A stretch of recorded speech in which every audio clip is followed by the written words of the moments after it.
Da-da-da, da-da-da-da-da-da, da-dee-da-da-da-da-da-da, da-da-da, da-dee-da-da-da-da-da, dee-dee-da-da-da-da-da-da,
good morning friends, welcome back to my channel Anisha Birbhum লাইফে আপনাদের অনেক অনেক স্বাগত। আশা করি আপনারা খুব ভালো আছেন, আমিও খুব ভালো আছি। আমার যদি কোনো নতুন সদস্য হয়ে থাকো আমার চ্যানেলে তাদেরকে আমার তরফ থেকে অনেক স্বাগত। আর হ্যাঁ, আমার ভিডিওটা ভালো লাগলে সাবস্ক্রাইব, শেয়ার আর লাইক অ্যান্ড কমেন্ট করতে ভুলো না একদম। আর দেখো, সকাল থেকে কিন্তু আমি আজকে লেবু জল খাওয়া শুরু করে দিয়েছি, কারণ এটা আমার বিয়ের আগেও অভ্যাস ছিল জানো তো, কিন্তু কখনও করে উঠতে পারিনি। কিন্তু এবারে ভেবেছি না, করতেই হবে, লেবু জলটা খেতেই হবে, কারণ পেট বেড়ে যাচ্ছে। তো যাই হোক, লেবু জল খাওয়া হয়ে গেছে। ঘরেও যেগুলো ঝাড়পোছ করার কাজ সেটাও অলরেডি করে ফেলেছি। এদিকে ঝাঁট দেওয়া হয়ে গেছে। আর এদিকে দেখো, এই টিভি ঘরটা মনে হয় তোমরা আগে ভিডিও দেখেছো নাকি আমার মনে পড়ছে না। তো যাই হোক, এই টিভি ঘরটাতে আমাদের খাওয়া দাওয়া, গল্প, কেউ এলে এখানেই বসে। তো এটা আমাদের খুবই একটা ভালো, মানে স্পেশাল ঘর বলতে পারো। যাই হোক, এই ঘরেই হয়। তো এই ঘরটা আরও বেশি কেন, এই ঘরটা না, এই দেখতে পাচ্ছ খড়ের চাল, মানে ঠান্ডা, গ্রীষ্মকালে খুবই আরাম, মানে হাওয়া, মানে ফ্যান চলে না, অত গরম লাগে না। হ্যাঁ, এবারে যেদিন গুমোট গরম লাগে সেদিন তো অবশ্যই গরম করে।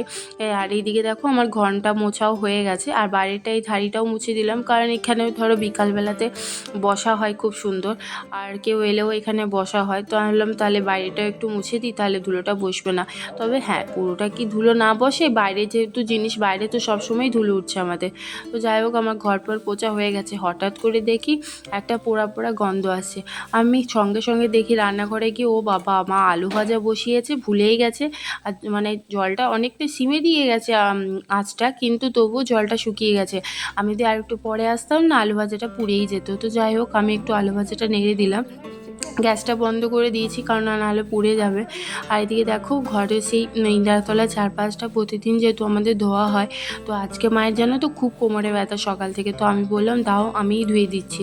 তো আজকে আমিই ধুয়ে দিচ্ছি, কারণ এমনিতে মা আর কি মানে নিজে করে যেহেতু বেশি কমফোর্টেবল ফিল করে, তো অন্য কাউ করলে মানে বেশ হয় না। আর এমনিতে আমার না মা মানে শাশুড়ি মা খুব পরিষ্কার পরিচ্ছন্ন, ঘর ফর প্রত্যেকটা রুমই, সে মাটির ঘরে হোক দালানি ঘরই হোক, প্রত্যেকটাই খুব পরিষ্কার পরিচ্ছন্নভাবে থাকতে পছন্দ করে।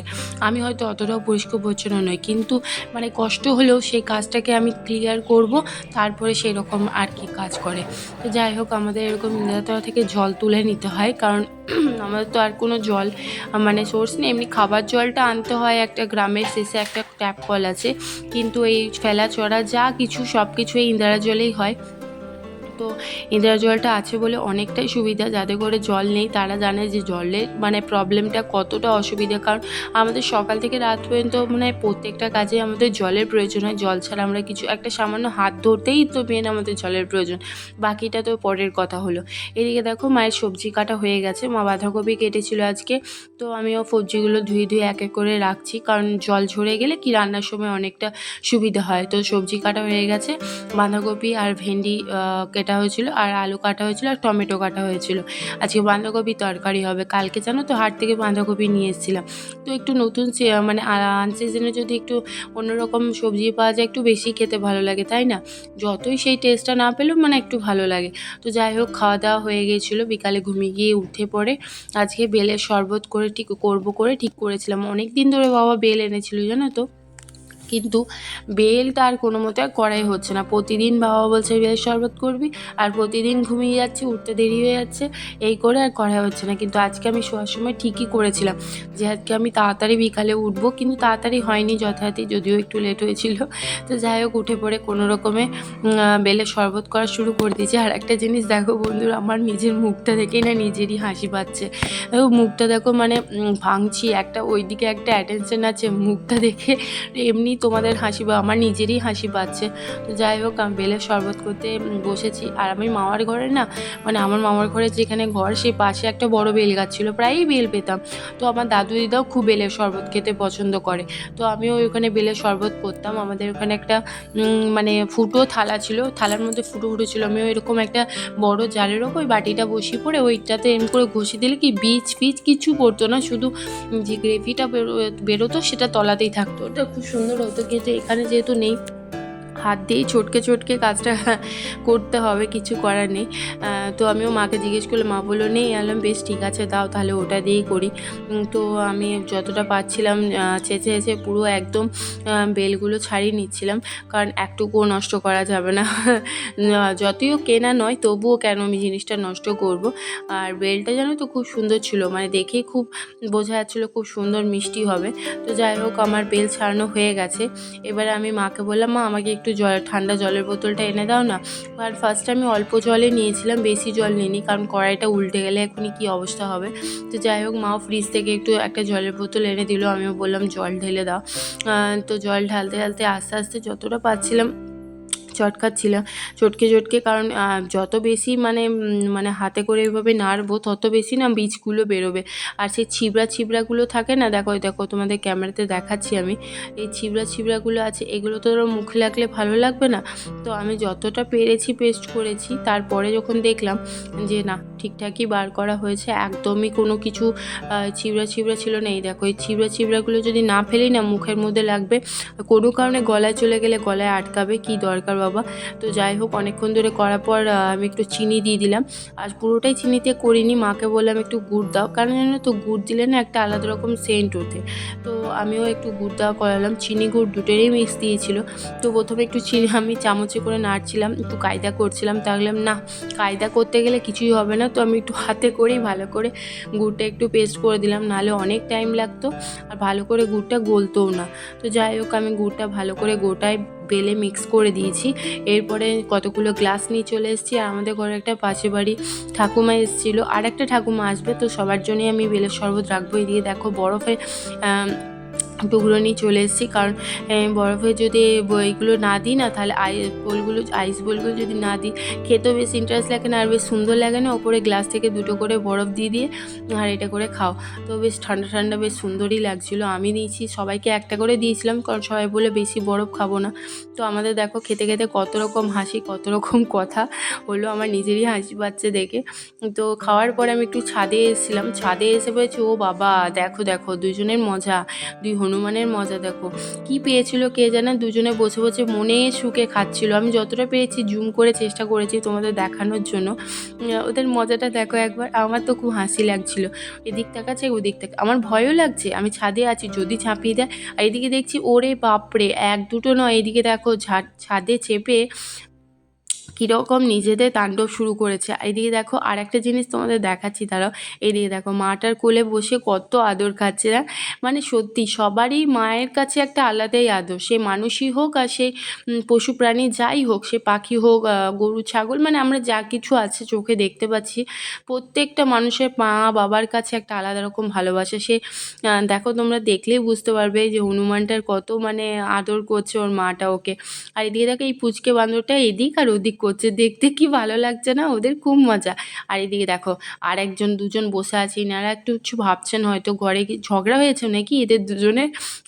তো যাই হোক আমি একটু হাঁটাচলা করছিলাম, কারণ ছাদে তো খুব সুন্দর হাওয়া দিচ্ছিলো বিকালবেলাটায়। তো আমি বললাম একটু ছাদ থেকে ঘুরে আসি। ছাদ থেকে ঘুরে এলাম, এদিকে দেখো চারপাশটা কি সুন্দর পরিষ্কার পরিচ্ছন্ন না। আমাদের মনে হয় গ্রামের পরিবেশটা আলাদা রকমই থাকে, কোনো ধুঁয়ো নেই, কোনো মানে কোনো দূষিত হাওয়া নেই, খুব সুন্দর ফ্রেশ লাগে একটা।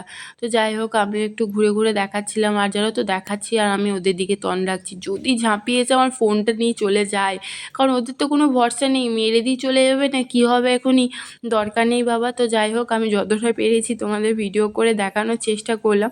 এবারে নিচে না গেলে কিন্তু মনে হচ্ছে আমাকেই তুলে না নিয়ে চলে যায়। তো যাই হোক সন্ধে হয়ে গেছিলো, তারপরে ভিডিও আর এই কন্টিনিউ করিনি। তো শেষে ভাবলাম তোমাদের এই জিনিসটা দেখায়। দেখো রাতের বেলায় মানে ঠান্ডা ভাতের সাথে এইদিকে বাবা কুমড়ো ফুল এনেছিলো সকালবেলায়, ফ্রিজে রেখে দিয়েছিলাম, তো সেগুলো বেসনে কুমড়ো ফুলগুলো কুচি করে বেসনে দিয়ে বড়া করেছিলাম। দেখো কি সুন্দর লাগছে না দেখতে, গরম গরম বড়া ভাজা আর ঠান্ডা ঠান্ডা ভাত, দারুণ জমে যাবে, তোমরা খাবে তো চলে এসো।